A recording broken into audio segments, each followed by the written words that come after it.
we should see to it that we upbring our children close to the Quran and the Sahih Hadith. It is a duty that we give our children proper education.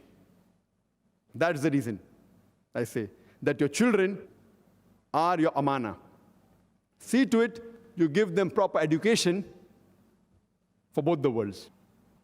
And this was the dilemma that I faced maybe 8 years back.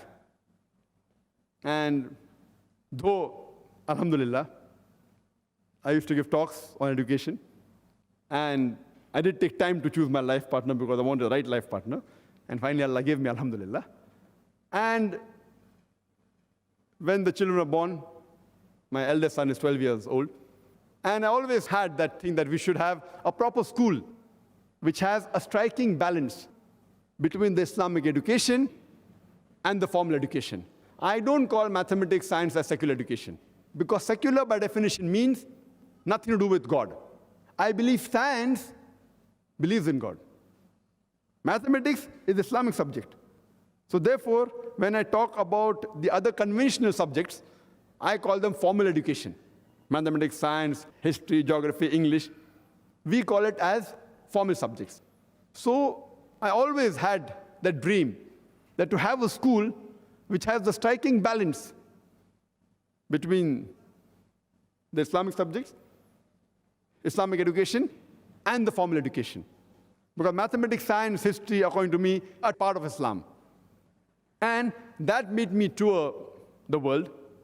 And I did a survey, alhamdulillah, of most of the Islamic schools at that time. That was about 6 to 8 years back. In a span of 2-3 years, mashallah, I went to most of the best schools of the world. In America, in Canada, in UK, in South Africa, in Australia, in Malaysia.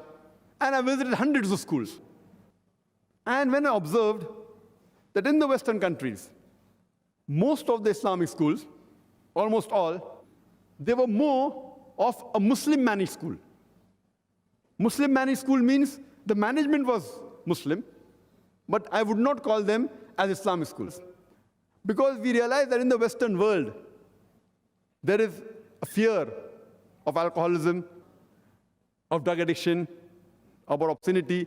So in these schools, we found that the dress code that the students wore, they were Islamic hijab, mashallah. They had a time for prayer, for salah, alhamdulillah. There was no alcohol, there was no drug, alhamdulillah. So that was what was called the Islamic school.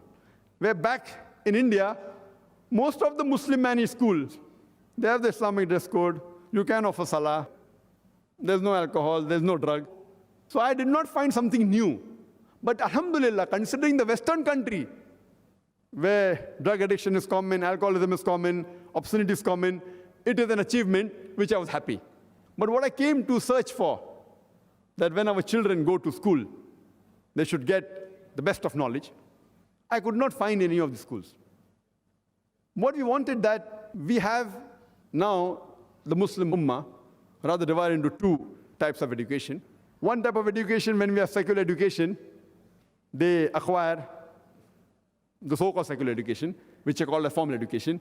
They acquire knowledge of mathematics, science, history, geography, but they are far away from the deen. On the other hand, when we go to our madrasas, we teach about Quran, Hadith, Sharia, fiqh. Alhamdulillah, may Allah give them reward.